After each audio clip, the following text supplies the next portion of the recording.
Hi friends, Thakur electrical के YouTube channel में आप सभी का स्वागत है। आज की इस वीडियो में आपको हिस्टैरिसीस के बारे में बताऊंगा कि हिस्टैरिसीस लॉस क्या होता है, हिस्टैरिसीस लूप क्या होता है और बीएच कर्व क्या होता है। इन सब टॉपिक्स के बारे में आज की इस वीडियो में आपको बताऊंगा। तो आइए वीडियो स्टार्ट करते हैं।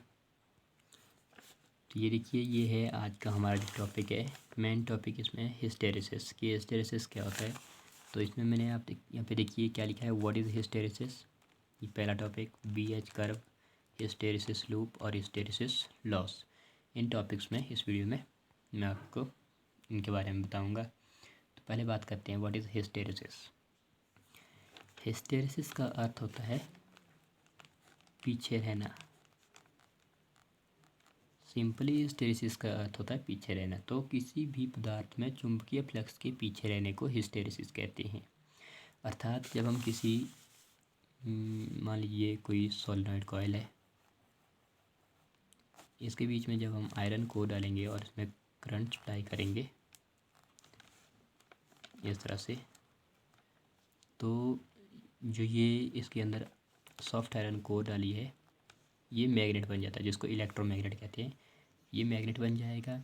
तो जैसे ही हम इसमें करंट की मात्रा को बढ़ाते जाएंगे, इस जो सॉफ्ट आयरन कोर है इसमें मैग्नेटिक पावर भी बढ़ती जाएगी। जैसे जैसे हम मैग्नेटिक जो हमारी करंट सप्लाई है उसको बढ़ाते जाएंगे, तो हमारा जो मैग्नेटिक पावर है वो भी बढ़ती जाएगी। तो जैसे ही हम जिस अनुपात में हम अपनी जो इलेक्ट्रिक करंट है उसको कम करेंगे, तो उसी अनुपात में जो है हमारा जो मैग्नेटिक पावर है सॉफ्ट आयरन कोर में वो भी कम होती जाएगी। तो जब हम अपनी इलेक्ट्रिकल सप्लाई टोटली बंद कर देंगे, उसके बाद भी जो हमारा सॉफ्ट आयरन कोर है उसमें मैग्नेटिक पावर बच जाती है।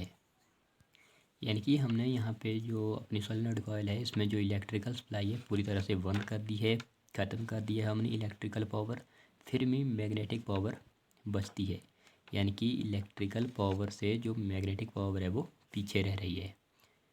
तो यही जो है हिस्टैरिसीस है, किसी भी पदार्थ में चुंबकीय फ्लक्स के पीछे रह जाने को हिस्टैरिसीस कहते हैं। तो यही था ये। तो अब बात करते हैं बीएच कर्व की। बीएच कर्व क्या है, ये बी और एच के संबंध को जो है दर्शाता है।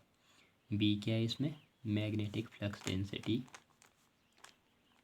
ये है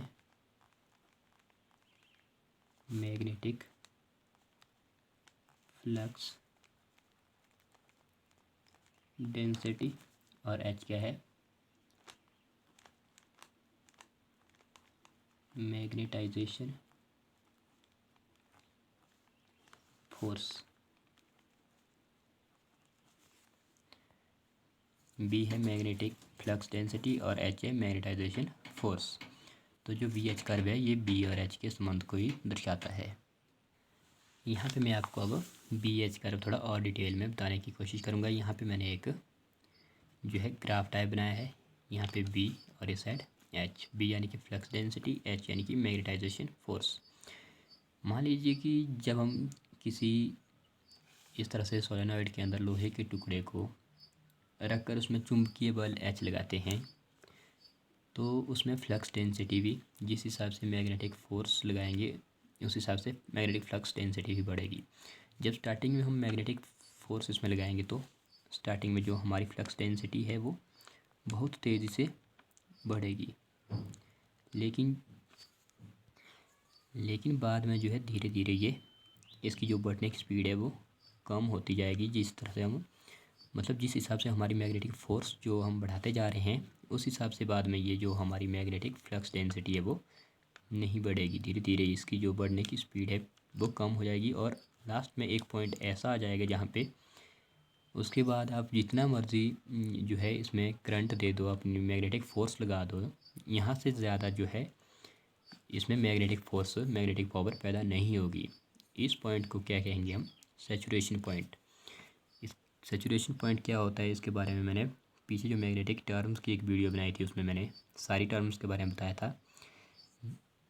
जो सैचुरेशन पॉइंट होता है वो किसी पदार्थ में चुंबकत्व लेने की अंतिम सीमा होती है। यानी कि किसी भी पदार्थ का वह गुण या फिर किसी भी पदार्थ की वह सीमा जिसके बाद वो पदार्थ जो है और ज़्यादा चुंबकीय पावर यानी कि मैग्नेटिक पावर नहीं ले सकता। तो यहाँ पे वो उसको कहते हैं सैचुरेशन पॉइंट। तो जब हम मैग्नेटिक फोर्स को बढ़ाएंगे फ्लक्स डेंसिटी भी बढ़ेगी। एक पॉइंट ऐसा आ जाएगा कि उसके बाद मैग्नेटिक फोर्स को हम जितनी चाहे बढ़ाओ लेकिन फ्लक्स डेंसिटी नहीं बढ़ेगी। उस पॉइंट को क्या कहेंगे? Saturation point.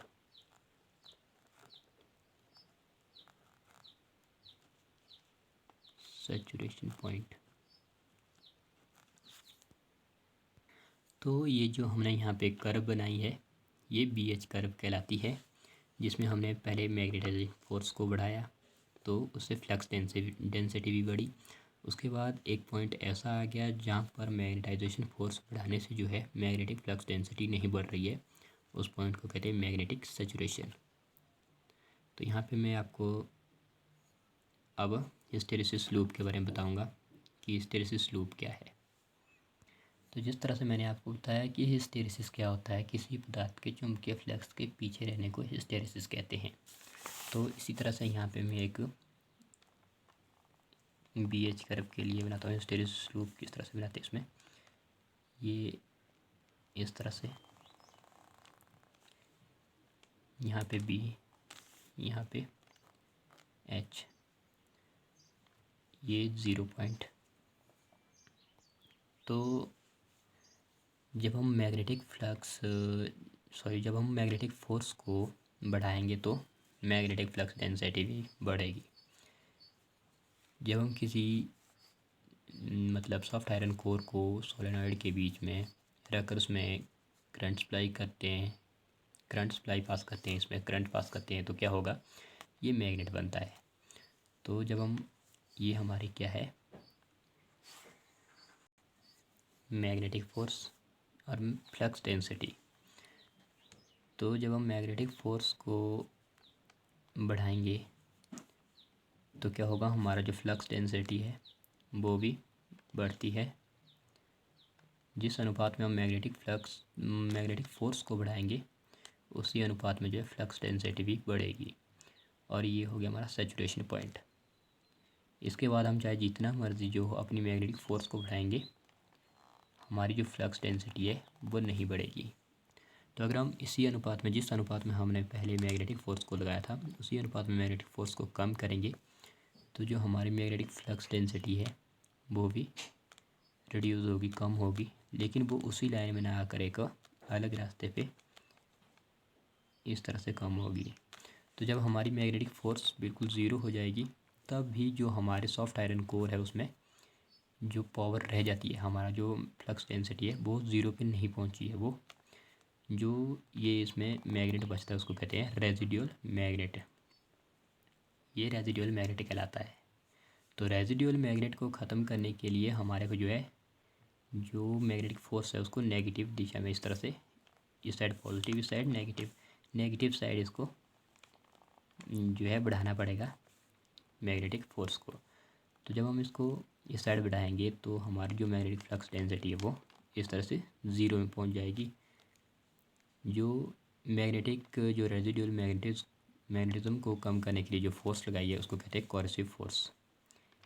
इस पॉइंट से इस पॉइंट की जो हमारा है, जो ये पॉइंट है, इसको मैं C मान लेता हूँ और इसको A, इसको B, इसको OC ये है कोएर्सिव फोर्स और OB ये है रेजिडुअल मैग्नेटिज्म।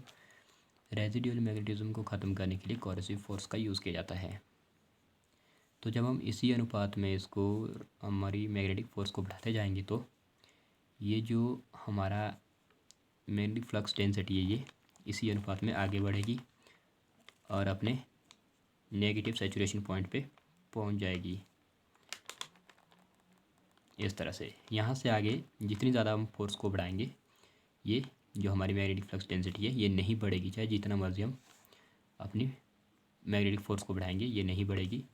तो अब हमारे को यहाँ से दोबारा से इसको वापस ज़ीरो करना पड़ेगा, जिससे कि हमारी जो मैग्नेटिक फोर्स है वो इस तरह से यहाँ पे मैग्नेटिक फोर्स ज़ीरो होने के बाद भी फ्लक्स डेंसिटी यहाँ पहुँचेगी। और उसके बाद जब हम इसको दोबारा से पॉजिटिव दिशा में आगे की ओर अपनी फोर्स को बढ़ाएंगे तो ये इस तरह से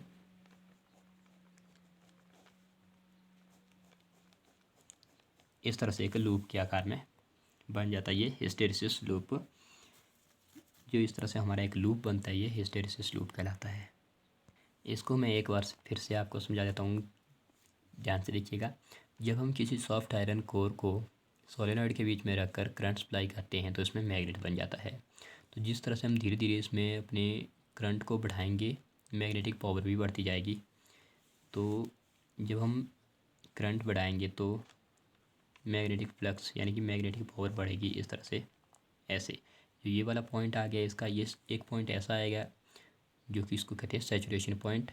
उसके बाद जो हमारा मैग्नेटिक पावर है उस पदार्थ में और ज़्यादा नहीं बढ़ेगी। मान लीजिए सॉफ्ट आयरन कोर है, इसमें हम करंट मतलब बढ़ा रहे हैं, तो ये पदार्थ जब अपनी सैचुरेशन पॉइंट में, सॉफ्ट आयरन कोर जब अपनी सैचुरेशन पॉइंट में पहुंचेगा तो उसके बाद हम चाहे जितना मर्जी इसमें करंट सप्लाई बढ़ाएं, करंट बढ़ाएं, तो ये पदार्थ और ज़्यादा मैग्नेटिक पावर नहीं लेगा, क्योंकि ये सैचुरेट हो चुका है। इसका ये अंतिम पॉइंट था मैग्नेटिक पावर लेने का। तो जब हम उसी अनुपात में अपने करंट को कम करेंगे तो जो मैग्नेटिक पावर है वो भी कम होगी इस तरह से। ऐसे पहले तो बढ़ेगी और उसके बाद डिक्रीज़ होगी इस तरह से। और जब हमारी मैग्नेटिक पावर ज़ीरो हो जाएगी, हमारा करंट हम जब शून्य कर देंगे करंट, तब भी जो सॉफ्ट आयरन कोर में जो है कुछ मैग्नेटिक पावर बचेगी, जिसको जो रेजिडुअल मैग्नेटिज्म कहते हैं। ये जो यहाँ पे है ये रेजिडुअल मैग्नेटिज्म बच जाता है। तो रेजिडुअल मैग्नेटिज्म को ख़त्म करने के लिए जो फोर्स लगाई जाती है उसको कहते हैं कोएर्सिव फोर्स। तो करंट को नेगेटिव दिशा में आगे बढ़ाना है और जिससे कि हमारी जो रेजिडुअल मैग्नेटिज्म है वो ख़त्म हो जाएगा। इसी तरह से जब हम इसको और आगे बढ़ाएंगे तो हमारा जो फ्लक्स डेंसिटी वो नेगेटिव दिशा में सैचुरेट हो जाएगी। फिर जब हम इसको कम करेंगे तो फिर यहाँ पे ये नेगेटिव रेजिडुअल मैग्नेटिज्म बच जाएगा। फिर इस तरह से आगे बढ़ा के इसको एक लूप के आकार में बन जाता है ये। तो ये था हिस्टैरिसीस लूप। अब बात करते हैं हिस्टैरिसीस लॉस की।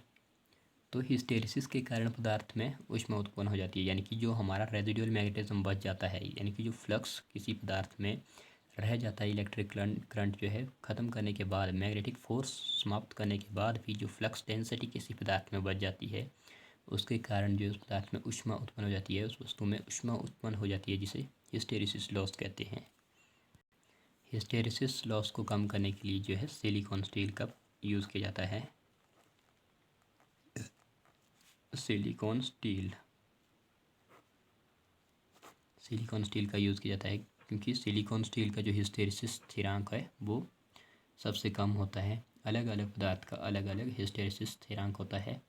जो सिलिकॉन स्टील है उसका हिस्टैरिसीस स्थिरांक सबसे लो होता है, इसीलिए सिलिकॉन स्टील का यूज़ हिस्टैरिसीस लॉस को कम करने के लिए किया जाता है। तो ये थी आज की हमारी वीडियो हिस्टैरिसीस के ऊपर। अगर आपको वीडियो अच्छी लगी तो वीडियो को लाइक शेयर ज़रूर करिएगा। Thanks for watching my video.